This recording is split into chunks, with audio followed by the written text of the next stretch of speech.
اعوذ باللہ من الشیطان الرجیم بسم اللہ الرحمن الرحیم الحمد للہ رب العالمین والصلاة والسلام علی، یہ دروازہ بند کر دو، والصلاة والسلام علی اشرف الانبیاء والمرسلین وعلی اہل بیتہ الطیبین الطاہرین واللعنۃ الدائمۃ علی اعدائہم اجمعین الی قیام یوم الدین۔ خوب، الثانی من المعارف العلم،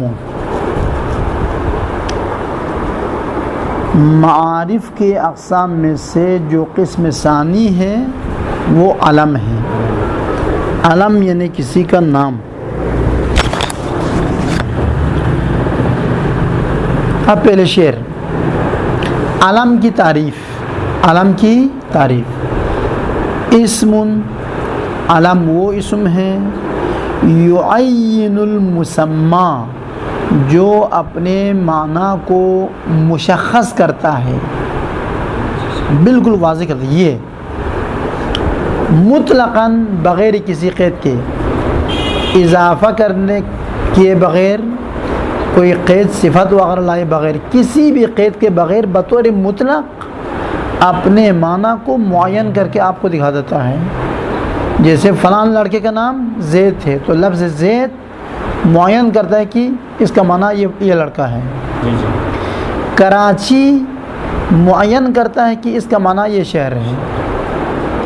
بس کراچی ایک ایسا اسم ہے جو اپنے معنی کو بالکل واضح کر کے بغیر کسی ابہام کے مشخص کرتا ہے۔ بس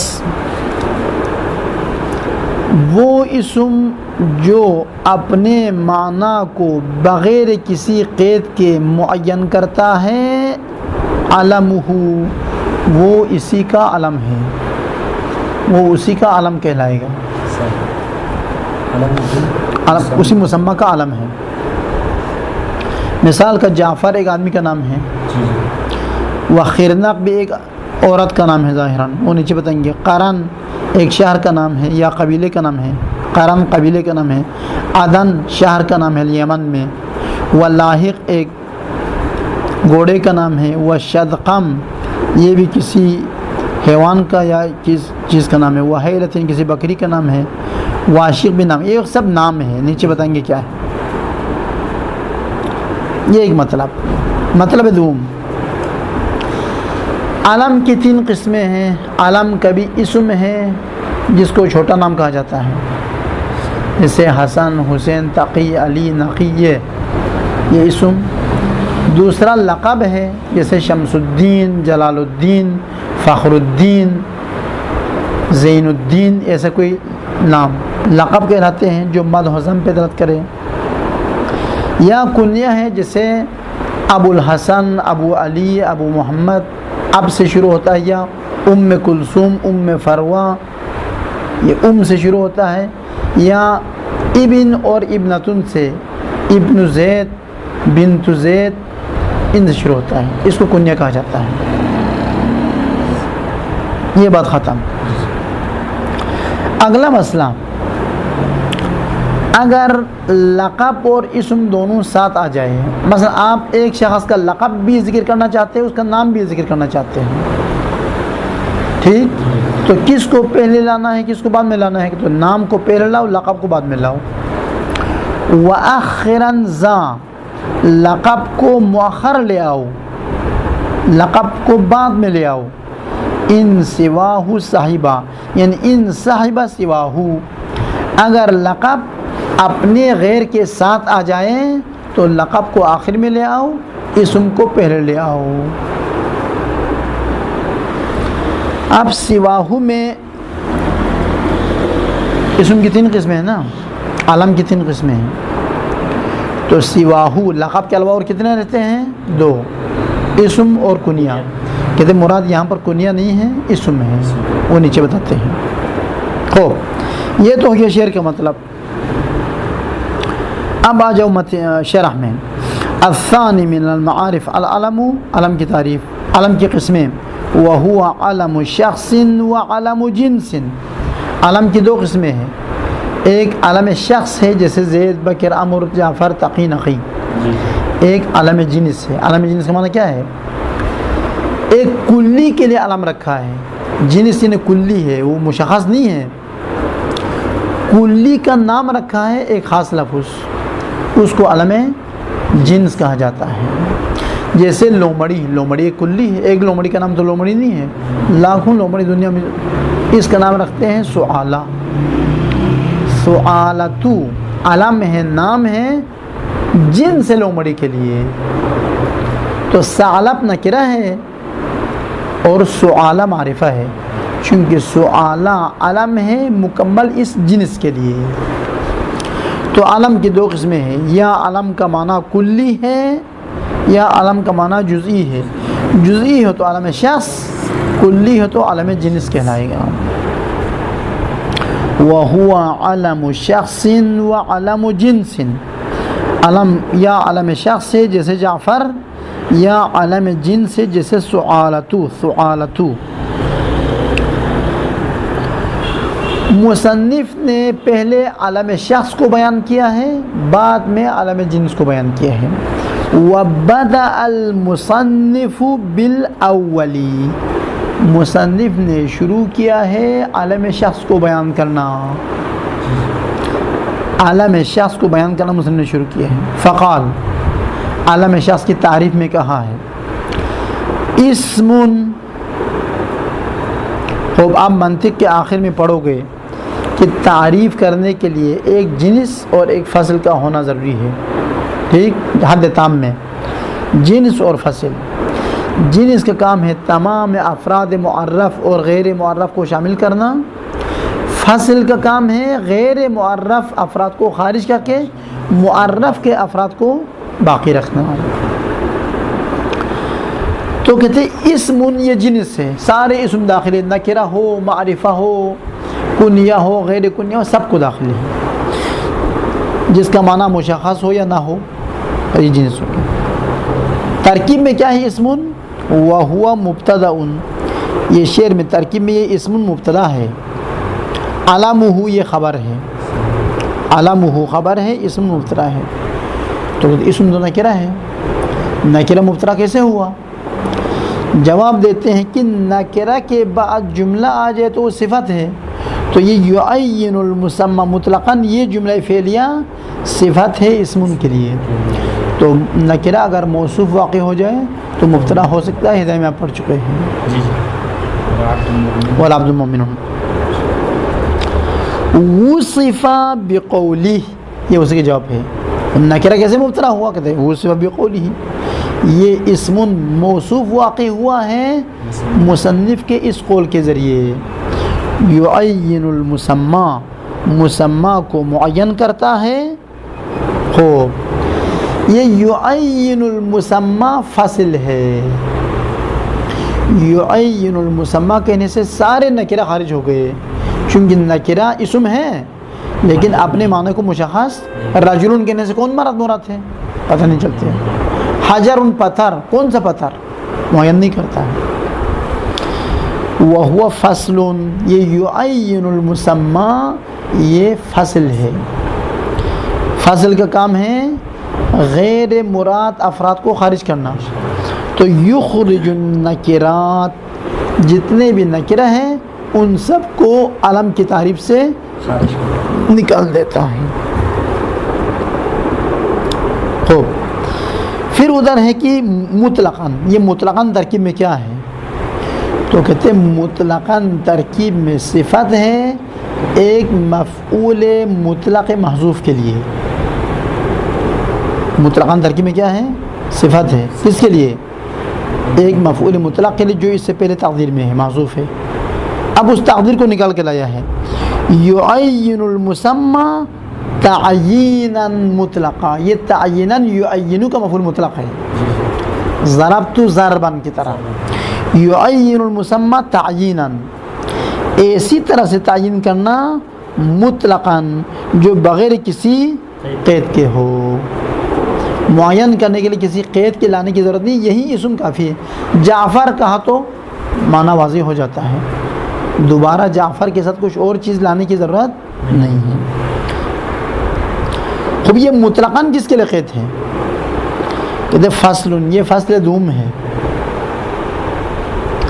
یخرج المقیدات. ادھر دیکھیں غلام نکرہ معرفہ ہے, نکرہ ہے.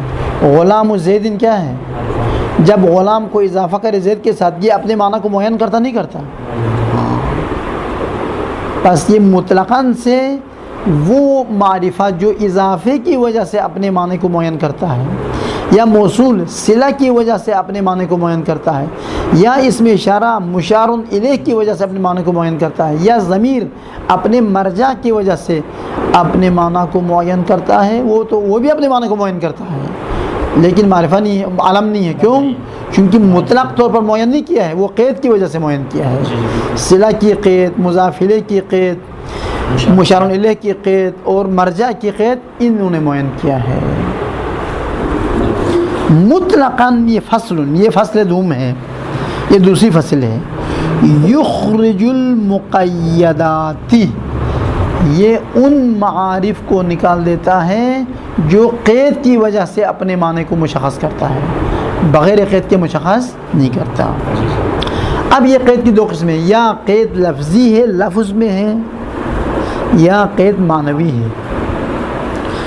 اما بقید لفظی, وہ مقیدات یا لفظی قید کے ساتھ مقید ہیں, جیسے موصول صلہ ایک جملہ ہے, لفظ ہے. الذی ابوہ عالم, یہ ابوہ عالم لفظ ہے, اس ابوہ عالم والے جملے نے الذی کو مشخص کر دیا. وہو المعرف بالصلہ, قید لفظی کے ذریعے سے مقید معرفہ وہ معرفہ ہے جو معرفہ ہوا اس صلہ کی وجہ سے موصولات. ایک الرجل, الرجل بھی مشخص مرکز اشارہ ہے, معین کرتا ہے معنی کو, لیکن الف لام کی وجہ سے, الف لام کے ذریعے معرفہ ہونے کی وجہ سے اپنے معنی کو مشخص کرتا ہے. والمضاف الیہ, غلام و زیدین, غلام اپنے معنی کو مشخص کرتا ہے زید کی طرف اضافہ ہونے کی وجہ سے, پس مضاف الیہ کی وجہ سے غلام اپنے معنی کو مشخص کر کے بیان کرتا ہے. یہ ہے قید لفظی. پس صلہ قید لفظی ہے, الف لام الرجل میں قید لفظی ہے, اور مضاف الیہ قید لفظی ہے, یعنی لفظ ہے ایک.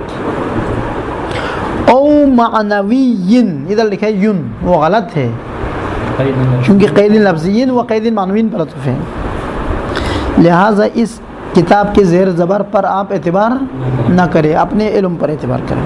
خوب, یا قید معنوی ہے. قید معنوی کا معنی کیا ہے؟ یعنی ایسا قید ہے جو پڑھنے میں نہیں آتا, لکھنے میں نہیں آتا, لکھنے کی بھی ضرورت نہیں, پڑھنے کی بھی ضرورت نہیں, ایک معنی ہے. بس معنوی سے مراد کیا ہے؟ جس کو تلفظ کرنے کی ضرورت نہیں, مخاطب سامنے حاضر ہے, یہ کتاب, یہ کہنے سے معین ہوا نہیں ہوا, اشارہ کر, یہ اشارہ لفظ ہے, انگلی سے یوں کرنا لفظ ہے, لفظ تو نہیں ہے. اس کا سامنے ہونا کوئی لفظ ہے, معنوی ہے. پس مشار الیہ کا سامنے ہونا کوئی لفظ نہیں ہے, ایک معنی ہے, ایک وجود خارجی ہے, جس کی وجہ سے حاذا کا معنی مشخص ہو جاتا ہے. خوب, معنوی قید کے ذریعے سے مشخص ہونے والے معرفہ کون ہیں؟ وہ اسم الاشارہ, اسم اشارہ ہے. اسم اشارہ اپنے معنی کو مشخص کرتا ہے مشار الیہ سامنے ہونے کی وجہ سے, اور مشار الیہ کا سامنے ہونا یہ کوئی لفظ نہیں ہے, ایک حقیقت خارجی ہے. جو خارج میں ہے, یہ گلاس سامنے ہے تو کہتے ہیں حاذا, اور یہ گلاس لفظ تو نہیں, ایک شے خارجی ہے, ایک معنی ہے. والمضمر, ضمیر غائب, کل پڑھ چکے ہیں آپ نے, وہ یا ہدایہ والوں نے پڑھ چکے شاید. ضمیر غائب جس کا مرجع پہلے مخاطب کے ذہن میں ہو, زیدن ضربتہ, چونکہ زید کا نام پہلے ذہن میں آ چکا ہے, اب ضربتہ سے یہ ہو اپنے معنی کو معین کرتا ہے اس مرجع کی وجہ سے. ٹھیک ہے نہیں, ہو کے ساتھ دوبارہ اور تلفظ کرنے کی ضرورت نہیں ہے. ہو تلفظ کریں تو ہو سے مراد کون ہے؟ وہ مرجع کی وجہ سے آپ کے ذہن میں وہ معنی آ جاتا ہے. یا کہتے ہیں کہ ضربتا، یا ضربتا کہنے سے وہ مخاطب سامنے ہے، اس سے تا کا معنی خود بہت مشخص ہو جاتا ہے. یا ضربتو، میں نے مارا، چونکہ بات کرنے والا خود ہے، خود متکلم کی وجہ سے تو کا معنی خود بہت مشخص ہو جاتا ہے. تو خود متکلم معنی لفظ تو نہیں ہے، خود مخاطب جو سامنے بیٹھے وہ لفظ تو نہیں ہے، خود وہ معنی مشخص ہو جاتا ہے ان کی طرف سے. والمضمر، اس میں اشارہ اور ضمیر قید معنوی کے ساتھ مقید ہے اور اسی کی وجہ سے اپنے معنی کو معین کرتا ہے. تو اسم ہو گیا مبتدا، خبر کہاں ہے؟ وخبر قوله اسم قوله علمه، قول مصنف اسم کی جو خبر ہے وہ قول مصنف علمه ہے. علمه خبر اور اسم مبتدا.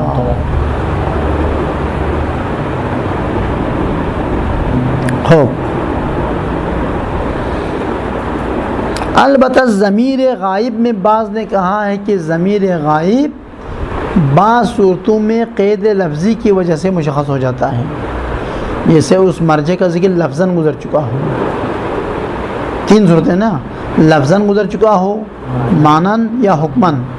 معنن اور حکمن میں ٹھیک ہے، قید معنوی کی ذریعے سے مشخص ہو جاتا ہے. اما لفظاً گزرا ہو تو زید کا لفظ پہلے آ چکا ہے. بس ضمیر مخاطب اور متکلم میں فقط قید معنوی ہے. ضمیر غائب میں کبھی قید معنوی کے ذریعے سے مشخص ہو جاتا ہے، کبھی قید لفظی کے ذریعے سے.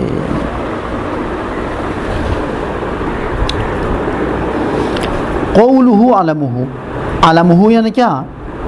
علم لذالک المسمى، یہ اسی مسمى کا علم ہے، اسی مسمى کا نام ہے. علم کا لغوی معنی تو بہت سارے ہیں. علم پرچم کو بھی کہتے ہیں، علم پہاڑ کو بھی کہتے ہیں، علم علامات کو بھی کہتے ہیں. یہاں پر مراد تقریباً علامات کے معنی میں ہے. یہ اسی مسمى کی علامت ہے، علم ہے، نام ہے. اب مثال دیتے ہیں علم کی مثال. کا جعفر لرجل، جعفر نام ہے ایک مرد کا.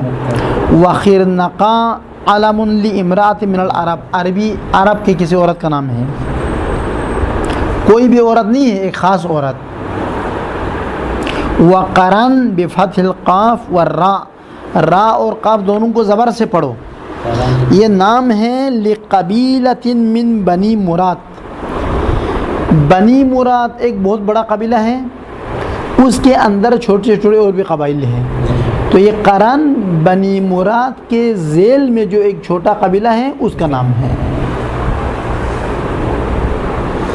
جس طرح قریش ایک بہت بڑا قبیلہ ہے، بنی ہاشم، بنی امیہ، پھر بنی ہاشم میں سے تقوی، نقوی، رضوی، موسوی، یہ سب قبائل ہیں نا. اس طرح سے بنی ہاشم ایک بہت بڑا قبیلہ ہے، اس کے اندر چھوٹے قبیلے بہت سارے ہیں. تو بنی مراد کے ایک قبیلے کا نام قرن ہے. پھر کہتے ہیں کہ ومنہا، اسی قبیلے قرن سے ہیں اویس القرنی. اویس قرنی جو مشہور ہے وہ اسی قبیلے سے ہیں. وعدن لبلد بساحل بحر الیمن، عدن نام ہے ایک شہر کا جو یمن کے سمندر کے کنارے میں ہے. یمن کے سمندر کے کنارے میں ایک شہر ہے، اس شہر کا نام ہے عدن. ابھی یمن میں مشہور ہے عدن، اب بھی نام ہے اس کا. لبلدن ایک شہر کا نام ہے، بساحلی بحر الیمن، یمن کے سمندر کے ساحل میں ایک شہر کا نام ہے. ولاحقن لفرسن، لاحق کہتے ہیں کہ یہ معاویہ کے گھوڑے کا نام ہے. بعض نے کہا ہے معاویہ کا ایک خاص گھوڑا تھا، اس کا نام تھا لاحق. وشدقم، شدقم ایک اونٹ کا نام ہے. اب اونٹ کے مالک نے اس اونٹ کا نام رکھا، مطلق اونٹ کا نام نہیں ہے، اس شخص کے ایک مخصوص اونٹ کا نام، تب بنے گا عالم، ورنہ نکرہ بنے گا. ایک اونٹ کا نام ہے. وحیلتن لشاتن، ایک خاص بکری کا نام ہے، ایک شخص کی بکری تھی، اس نے بکری نام رکھا شتقم، حیلہ رکھ دیا۔ وواشق لکلب، واشق نام ہے کسی مشخص اور معین کتے کا۔ یہاں تک بات ختم۔ پھر علم کی 3 قسمیں ہیں۔ واسمن اتى العلم، علم آتا ہے اسم بن کے۔ اسم کی تعریف کیا ہے؟ وَهُوَ مَا لَيْسَ كُنْيَةً وَلَا لَقَبًا، یہاں پر اسم سے مراد وہ علم ہے جو کنیہ بھی نہ ہو لقب بھی نہ ہو، جیسے حسن، حسین، تقی، جعفر، نقی، یہ اسم ہے۔ وَكُنْيَةً عطف اسمن پر، أَتَى الْعَلَمُ اسمن وَأَتَى الْعَلَمُ كُنْيَةً، اور علم کنیہ کی شکل میں بھی آتا ہے، کنیہ بن کے بھی آتا ہے۔ کنیہ کی تعریف کیا ہے؟ وَهِيَ مَا، کنیہ وہ علم ہے صُدِّرَ بِأَبٍ، جس کا ابتدا اور آغاز ہوا ہو لفظ اب کے ذریعے، جیسے ابو عبداللہ، ابو الحسن، او ام، جیسے ام کلثوم، ام فروا، ام زینب، ام ہند۔ وقیل بابن او ابنۃ، بعض نے کہا ہے ان دو کے علاوہ وہ علم جو شروع میں ابن سے ہوا ہو یا ابنتن سے ہوا ہو وہ بھی کنیہ ہے۔ تو 4 ہو گئے، شروع میں اب ہو 1، ام ہو 2، ابن ہو 3، ابنتن ہو 4۔ جیسے ابن عباس مشہور کنیہ ہے کس کے لیے؟ عبداللہ بن عباس کے لیے، ابن عباس۔ ابن عمر، عبداللہ بن عمر کا نام ہے۔ ابن زبیر، عبداللہ بن زبیر کا نام ہے۔ یا مزید لکھا ہے بنت الشاتی، ایک مصری عورت کا نام ہے بنت الشاتی۔ خوب، کنیہ کس سے ہے؟ اس کا فعل کیا ہے؟ کہتے کنا یکنو یا یکنی، کنا یکنی، کنایا۔ کہتے ہیں من کنیتو، کنیہ ہے کنیتو سے، یعنی کنیتو کنیہ سے نکلا ہے۔ اگر فعل نکالے تو کنیتو بنے گا، کنا، کنیا، کنو، کنت، کنتا، کنینا، کنیتو، کنینا، آخری۔ کنیتو کا معنی کیا ہے؟ سترتو، میں نے چھپا دیا۔ کنیتو زیدن، میں نے زید کو چھپا دیا۔ تو کنیہ کا معنی ہے چھپانا۔ کنیہ کا معنی کیا ہے؟ تو کنیہ کیا چھپاتا ہے؟ جب آپ کسی کا کنیہ استعمال کرو گے، اصل نام کو آپ نے چھپا دیا۔ اصل نام جعفر تھا، کنیہ ابو الحسن تھا، آپ نے جعفر کے نام لینے کے بجائے ابو الحسن کے گھر پکارا تو کنیہ نام چھپ گیا۔ کل کنایہ، جیسے علم بلاغت میں کنایہ بھی، کنیہ اور کنایہ دونوں کنوتو سے مربوط ہے، یعنی اس کا فعل کنوتو ہے۔ ٹھیک، کنایہ کا معنی کیا ہے؟ کنایہ وہ لفظ ہے جو اپنے معنی میں استعمال نہیں ہوتا، اپنے معنی کے غیر میں استعمال ہوتا ہے۔ یعنی اپنے معنی میں تو استعمال ہوتا ہے لیکن اس سے مراد اپنا ذاتی معنی نہیں ہے، کوئی اور ہے۔ جیسے ایک زید سخی ہے تو جاءنی زید کہنے کے بجائے آپ کہتے کہ جاءنی کثیر الرماد، میرے پاس وہ شخص آیا جس کے گھر میں راکھ زیادہ ہے۔ راکھ، چولہے کے اندر راکھ، لکڑیاں جلانے سے راکھ بنتے ہیں نا، وہ زیادہ ہے۔ اور راکھ زیادہ ہے کیا مقصد ہے؟ راکھ زیادہ انہیں سخی ہے، اس کے گھر میں لکڑیاں زیادہ جلاتی ہے تو پھر راکھ بن جاتے ہیں۔ زیادہ جلانے کے مقصد اس کے مہمان زیادہ ہے، زیادہ کھانے والے ہیں، خلاصہ۔ بس کنایہ بھی وہ اصل معنی کو چھپا دیتا ہے۔ کل کنایہ، جس طریقے سے کنایہ کنیتو سے ہے، کنیہ بھی کنیتو سے ہے۔ یہ بھی معنی کو چھپاتا ہے، وہ بھی معنی کو چھپاتا ہے۔ کنیہ استعمال کرنے کا ہدف قوم عرب میں کیا ہے؟ کہ کنیہ استعمال کرتے ہیں تعظیم کے خاطر، اس کسی فرد کو باعظمت طور پر یاد کرنا ہو تو اس کا کنیہ استعمال کرتا ہے، نام استعمال نہیں کرتا۔ والعرب، یقصد بالکنیتی التعظیم، قوم عرب کنیہ سے تعظیم کا ارادہ کرتا ہے. یہ بات یہاں پر ختم. نمبر 3 وَأَتَى الْعَلَمُ لَقَبًا، علم آ جاتا ہے کبھی لقب کی صورت میں، لقب بن کے آ جاتا ہے. لقب کیا ہے؟ لقب وہ اسم ہے جو مذمت کے طور پر کسی کا نام بن جائے یا مدح و ثنا کے طور پر کسی کا نام بن جائے. وَهُوَ مَا، لقب وہ اسم ہے اشعر بمدح، جو دلالت کرے مدح پر او ذم یا مذمت پر. جیسے جلال الدین یہ مدح پہ دل کرتا ہے، زین الدین مدح پہ دل کرتا ہے، شمس الدین مدح پہ دل کرتا ہے، سیف الاسلام مدح پہ دل کرتا ہے. او ذم، خوب یہ تو بات ختم. تو لقب اور کنیہ میں کیا فرق ہے؟ لقب بھی مدح پہ دلالت کرتا ہے بعض صورتوں میں، کنیہ تعظیم کے لیے ہوتا ہے. تو کنیہ اور لقب میں فرق کیا ہوا معنی کے لحاظ سے؟ مدح بھی تعظیم ہے نا، کسی کی آپ تعریف کرتے تو تعظیم کرتے آپ، تو کنیہ بھی دلالت کرتے تعظیم پر اور لقب دلالت کرتے مدح پر. تو ان دونوں میں فرق کیا ہے؟ جواب دیتے ہیں، علامہ رضی نے جواب دیا ہے. علامہ رضی کہتا ہے لقب اپنے معنی کے ذریعے مدح پہ دلالت کرتا ہے، جو اس کا ذاتی معنی ہے، لغت میں جو اس کا معنی ہے. کنیت کے اپنے معنی میں کوئی تعظیم نہیں ہے. کنیت ذکر کر کے اس کا اسم مخفی رہتا ہے، اس وجہ سے دلالت کرتا ہے تعظیم پر.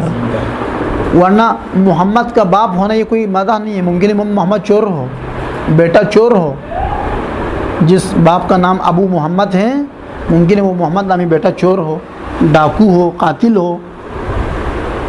تو اس میں کیا مدح ہے؟ ابو محمد کا جو معنی لغوی ہے وہ تعظیم پہ دلالت نہیں کرتا، بلکہ ابو محمد کہنے سے اس کا چھوٹا نام چھپ جاتا ہے. چھوٹے نام چھپنا یہ تعظیم پہ دلالت کرتا ہے. بس لقب اپنے معنی میں مدح پہ دلالت کرتا ہے، کنیہ اسم کو چھپا کر مدح اور تعظیم پہ دلالت کرتا ہے. قال الرضی، علامہ رضی نے کہا ہے والفرق بین اللقب وبین الکنیتی معنی، لفظاً تو فرق معلوم ہے، ادھر اب اور ام اور بنت و بنت ادھر نہیں ہے. معنی فرق کیا ہے؟ لقب اور کنیہ میں معنی کے لحاظ سے فرق یہ ہے ان اللقب یمدح الملقب به او یذم الملقب به بمعنى ذلك اللفظ. لقب اپنے ملقب بہ کی مدح کرتا ہے یا اپنے ملقب بہ کی مذمت کرتا ہے اسی لقب کے معنی لغوی کے ذریعے سے. خود لقب کا جو معنی لغوی ہے اسی کے ذریعے سے، یا اس ملقب کی مدح یا اس کی مذمت. بخلاف الکنیتی، کنیہ اس کے خلاف ہے. کنیہ اپنے معنی لغوی کے ذریعے سے تعظیم پہ دلالت نہیں کرتا. فَإِنَّهُ لَا يُعَظَّمُ الْمُكَنَّى، مکنا جس کا یہ کنیت ہے، فَإِنَّهُ شان یہ ہے لا يُعَظَّمُ الْمُكَنَّى،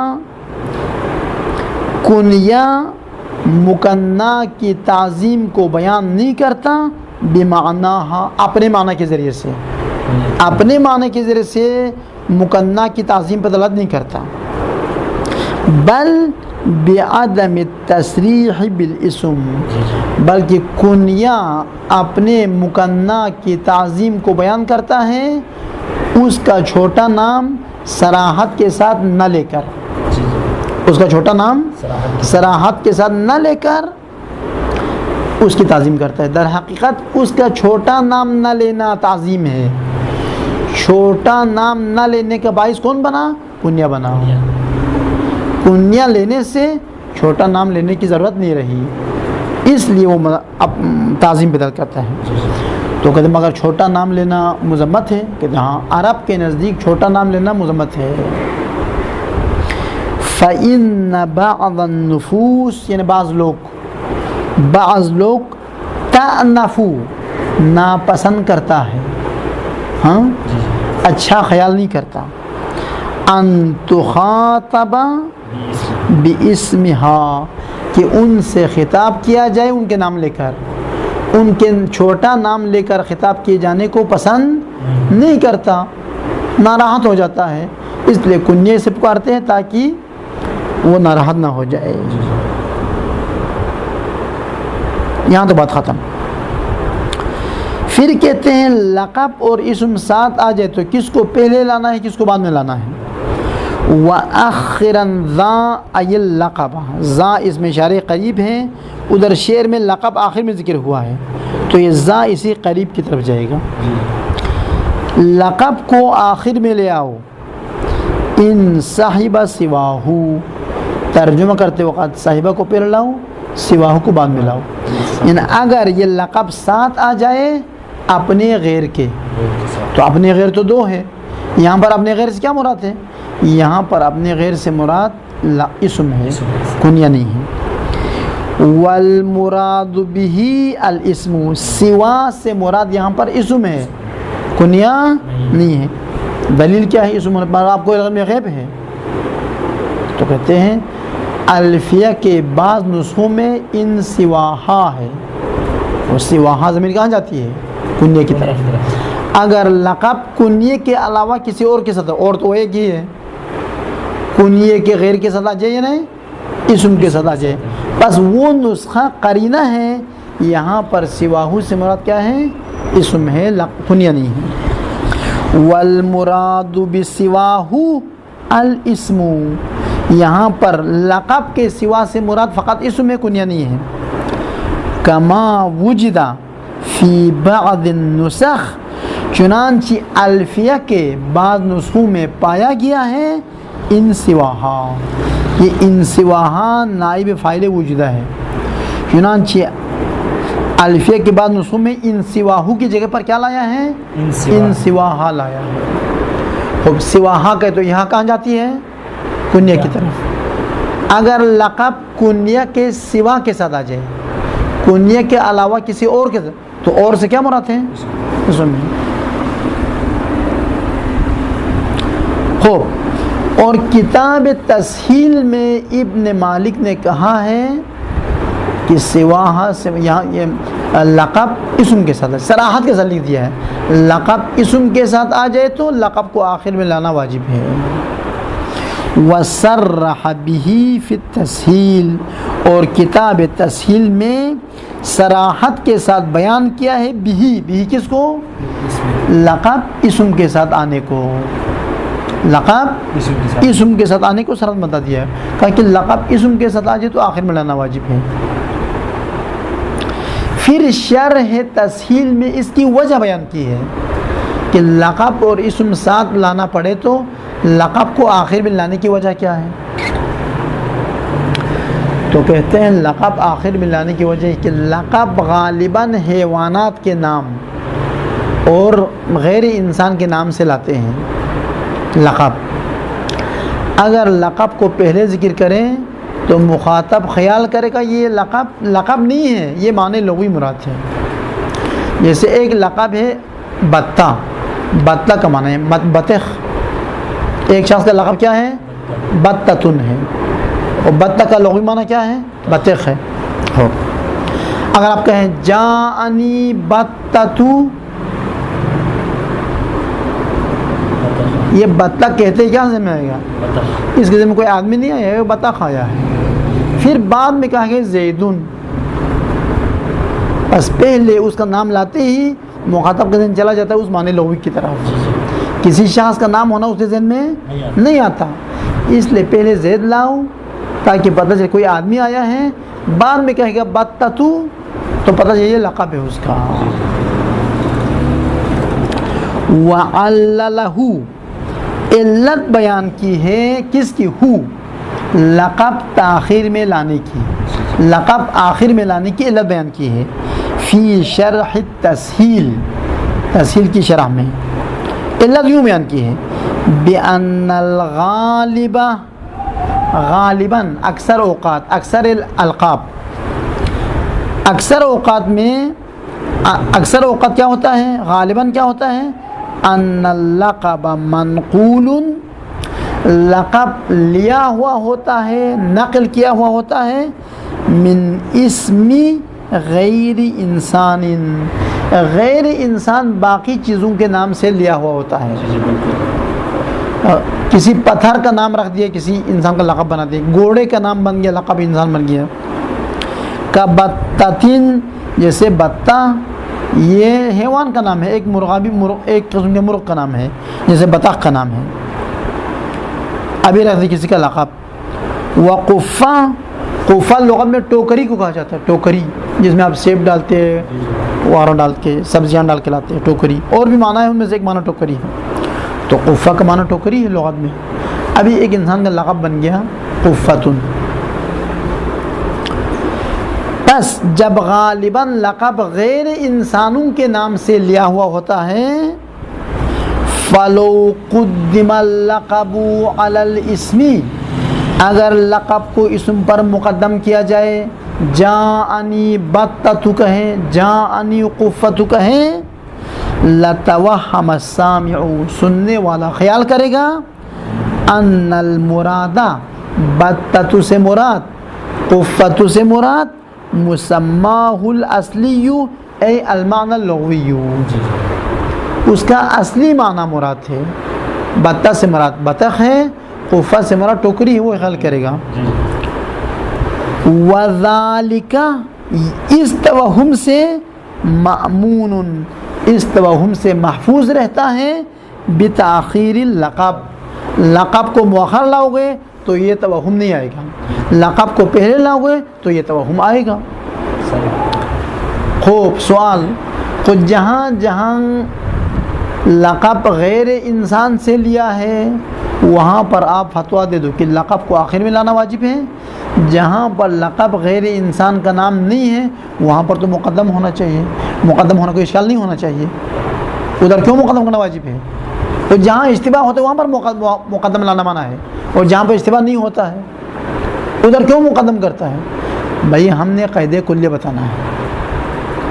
جب بعض جگہوں پہ اشتباہ ہو جاتا ہے تو ہم ایک قاعدہ کلیہ بناتے ہیں، جہاں پر اشتباہ نہ ہو ادھر بھی مقدم کرتا کہ یکساں ہو جائے، شکل یکساں ہو جائے.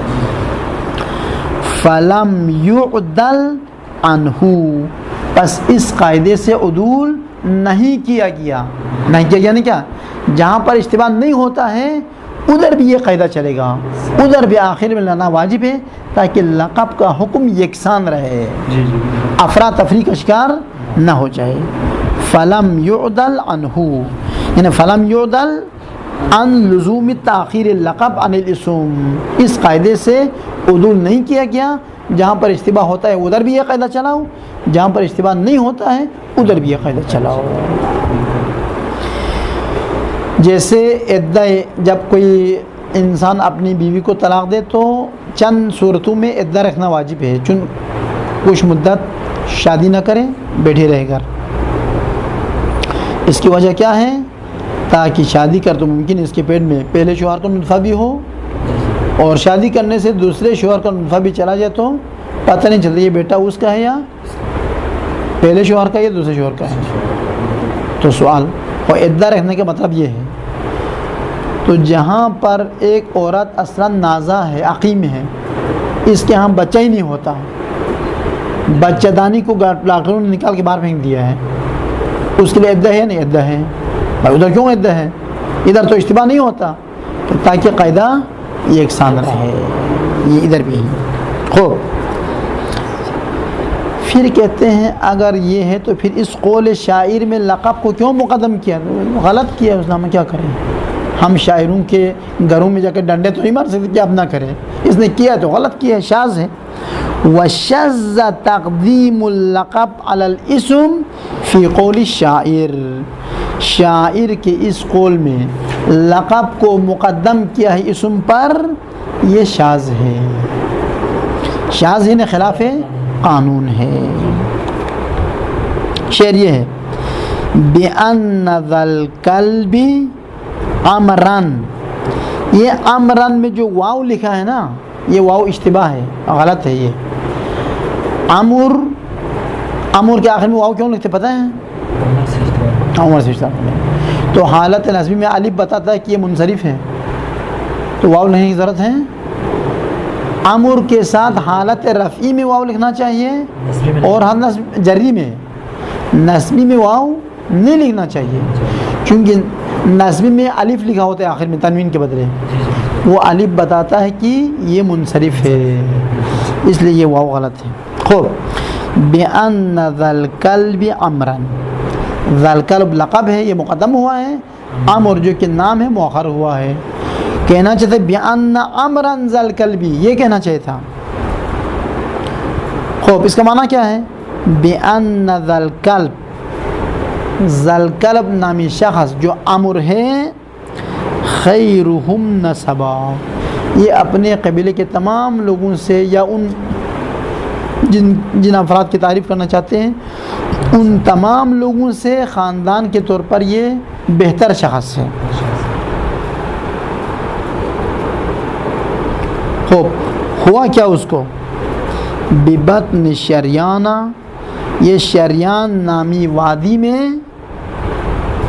زخمی ہوا ہے، جنگ میں یا مر چکا ہے، یاوی آ جاتا ہے، حولہ اس کے ارد گرد، الذئب بیڑیے،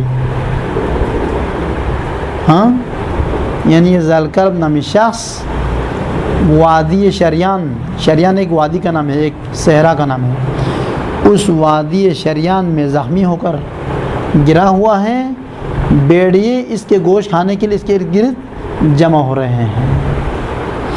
یاوی، اوا یاوی کا معنی ہے پناہ لے جانا، یہاں پر مراد ہے آ جانا، یاوی حولہ الذئب، شاید یہی معنی مراد ہو۔ خوب، تو پھر کنیا کیا ہے؟ اب دیکھتا ہوں اس کو تھوڑا سٹاپ کر کے دیکھتا ہوں اس کا معنی کیا ہے۔ بلاخر ہم نے معنی سمجھنا ہے، با سے شروع ہوتا ہے، الف الف با، بِأَنَّ با بعدہ الحمزہ،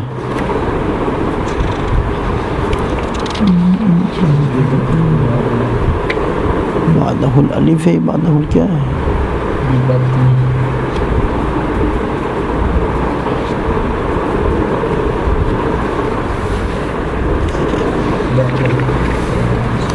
بِأَنَّ کو دیکھتے جائیں پھر،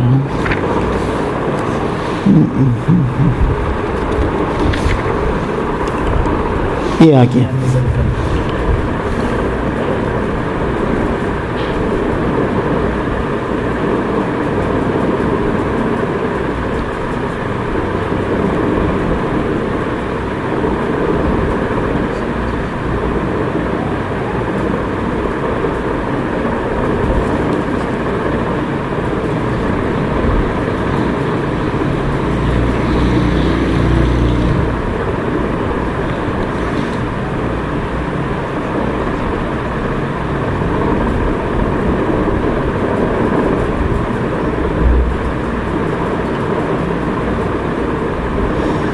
معنی وہی ہے جو میں نے بتا دیا۔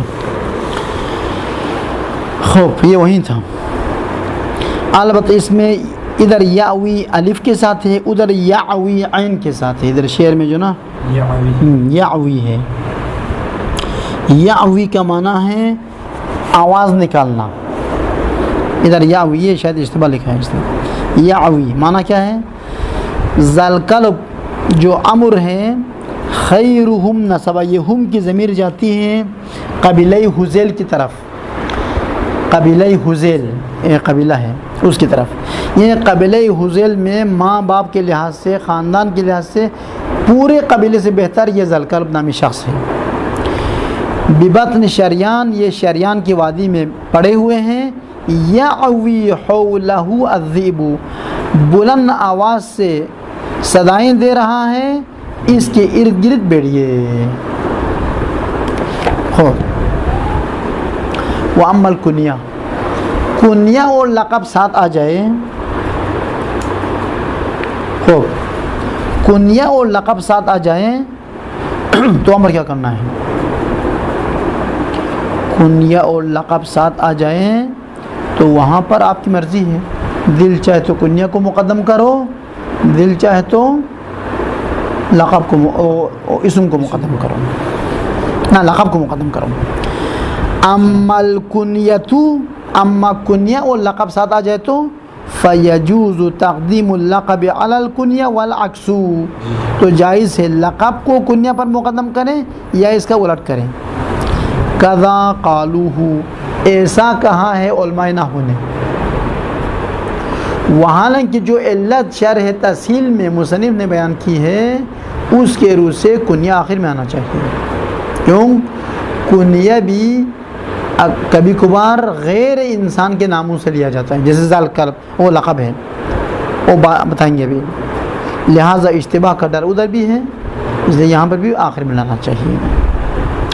لیکن مقتضی التعلیل المذکور، لیکن لقب کو اسم سے مؤخر کرنے کی جو علت شرح تسہیل میں بیان کی ہے اس علت کا تقاضا کیا ہے؟ امتناع تقدیم اللقب علی الکنیہ ایضاً، کنیہ پر بھی لقب کو مقدم کرنا منع ہے، کیوں؟ لقب تو غیر انسانوں کے نام سے آتا ہے تو ادھر بھی وہی اشکال لازم آ جاتا ہے۔ آپ کہتے ہیں کہ جاءنی بطۃ ابو الحسن، ایک شخص کا کنیت ہے ابو الحسن، لقب ہے بطہ، تو ادھر بطہ کہنے سے وہ حیوان ذہن میں آئے گا، تو یہ اشکال ادھر بھی پیش آتا ہے۔ تو جس علت کی وجہ سے آپ کنیت لقب کو اسم سے مؤخر کرنا ضروری سمجھتا ہے، کنیت سے بھی مؤخر رکھنے کو بھی ضروری سمجھنا چاہیے۔ امتناع تقدیم اللقب علی الکنیہ ایضاً، فتأمل، پس آپ غور کریں۔ غور کرے کا معنی یہ ہے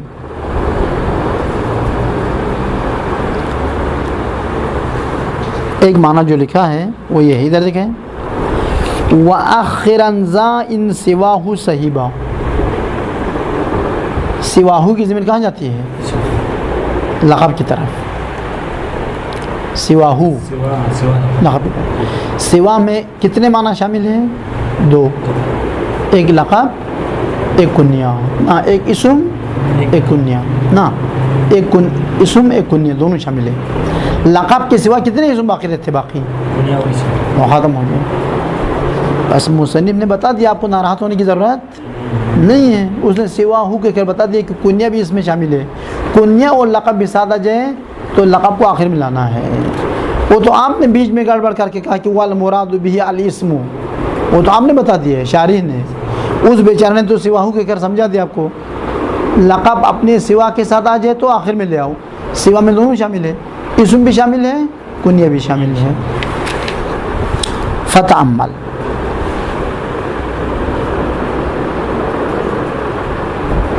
خوب،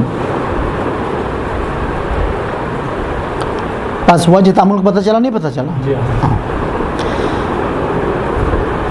اگر کنیت اور اسم ساتھ آ جائے تو کیا کرنا ہے پھر؟ کنیہ اور اسم ساتھ آ جائے تو آپ کی مرضی، دل چاہے مقدم کرو مؤخر کرو۔